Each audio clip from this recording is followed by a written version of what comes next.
Hello and welcome to the third and final video in this series on Chapter 10 of Government in America, talking about interest groups. Um, now, we've talked a little bit about what interest groups do and the fact that they need to raise money. Um, so, money is a big deal for interest groups, and so it shouldn't really be a surprise that wealthy people tend to have more access and more sort of connections to interest groups. But a lot of interest groups work on small donations as well.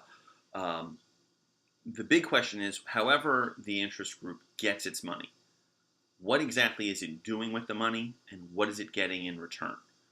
Um, there's a lot of people that tend to just think, oh, interest groups spend a lot of money, make a lot of donations, and then the uh, the elected officials just do what the interest groups wants in order do what the interest groups want in order to get that money.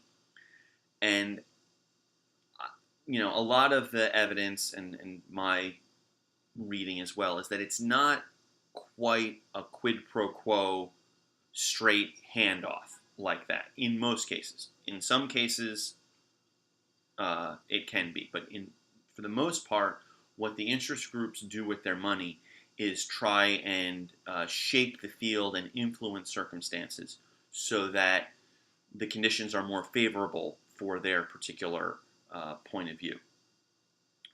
So let's look at 4 different activities that an interest group can participate in. And while we're talking about them, think about how it would be expensive, how it would cost money to do these things. Okay? The 4 things that we're going to discuss are lobbying, electioneering, litigation, and appealing to the public. Okay? The first of these, lobbying, is the idea of getting some group of people to get in touch with people in government and basically try and talk to them and encourage them to vote or act or set policy in a certain way. In a lot of cases, lawmakers get their information about what's going on through the interest group because the interest group cares about its particular thing. So it's going to spend a lot of time gathering data and expertise and information, and then it's going to share that with the people in government. And the people in government are going to be like, hey, thank you for doing some of this work for us, and use that to kind of influence the policies they set or the bills that they write. And again, there's not necessarily anything wrong with that. That's not automatically a corrupt thing. It's a way for people to communicate what they're seeing and how they're viewing the country to the government, right? So that the government's not operating in a vacuum. Now, what matters, though, is which lobbyists get to present their information and their plans to the people in government. Okay, this is where the idea of access comes into play. Access to legislators, access to government officials is a very big deal, and it's very valuable. So, if you happen to be somebody who has relationships with people in government, maybe you worked in government for several years before you decided to retire, right? Or maybe you've just spent a long time on campaigns or whatever, okay? So you've got these relationships. So when you call somebody on the phone, you're not a total stranger. They're willing to talk to you. Well, now that's valuable. That increases the opportunities for access. Somebody's going to pay for that, right? So they will hire you as a lobbyist, all right?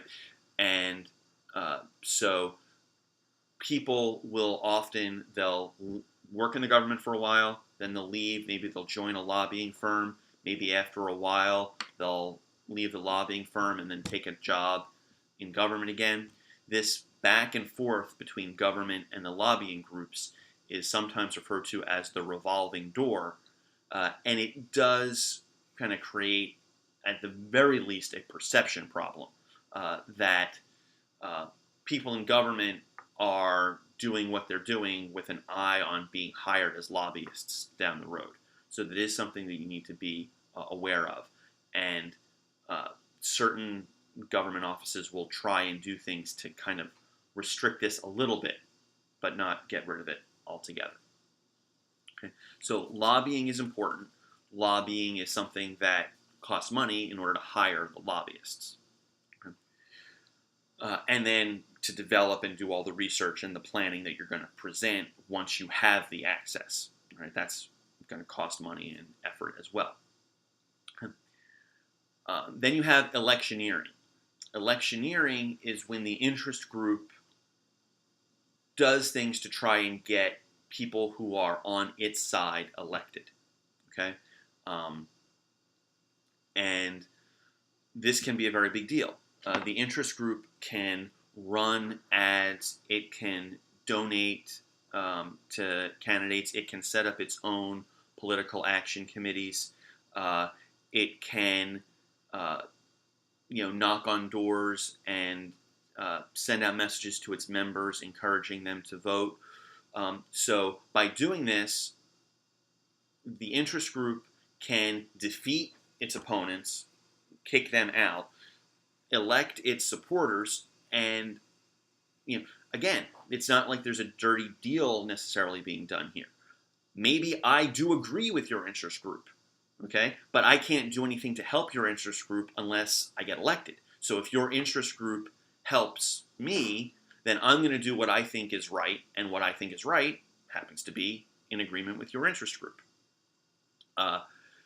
The National Rifle Association is a very strong example of this, okay?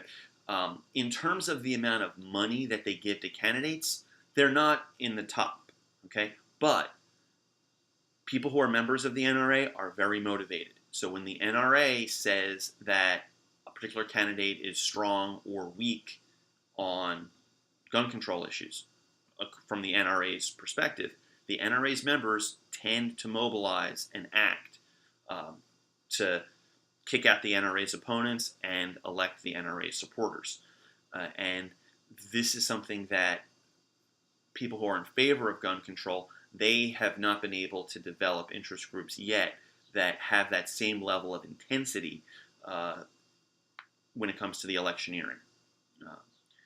Again, if you look at the 2016 election campaign, you'll see that that might be changing a little bit, but there's still some distance to go. So that's electioneering. Then an interest group can also try and get what it wants in the court system, working through the judicial branch. If Congress has passed a law or the president has set up a policy that an interest group doesn't like, the interest group can sue and say, hey, this is against some other law, or it's unconstitutional, or something like that.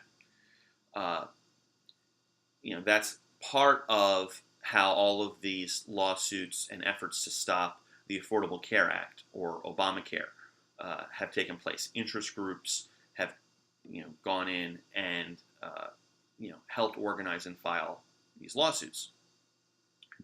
Now, if I'm an interest group and I am not directly affected by something, but it still matters to me, I can prepare an argument and submit that to the court so that they think about the issue from my point of view.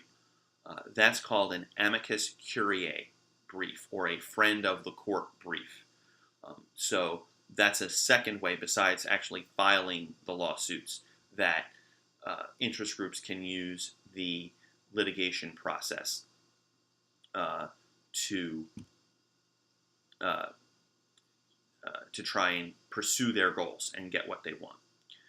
And then finally, the interest group can just sort of try and take the message straight to the public, straight to the American people, and tell them about what's going on, that there's a certain law being passed or a certain policy being proposed, and try and mobilize them in order to take action and do things.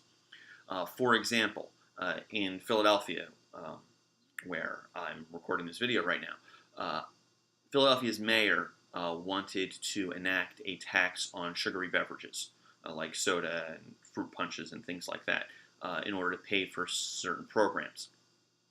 The interest groups that represented beverage distributors and soda makers, okay, they obviously didn't like the idea of this tax. So they spent a lot of money on signs and commercials and things like that, encouraging the public to call city council and tell them that they were opposed to the bill. Then there were interest groups that were in favor of the tax because they liked the programs that were going to be spent, or they thought the tax would promote health, and so they ran ads in opposition saying, hey, support this because it's good for the city. So in both cases, the interest groups were appealing directly to the public, and both sides spent millions of dollars on that issue. So you can see how interest groups would need to raise and spend money in order to try and pursue their interests. So the role of interest groups in government, causes a lot of debate and discussion, and it connects with the question of money and its influence in politics. So it's definitely worth understanding how these groups operate.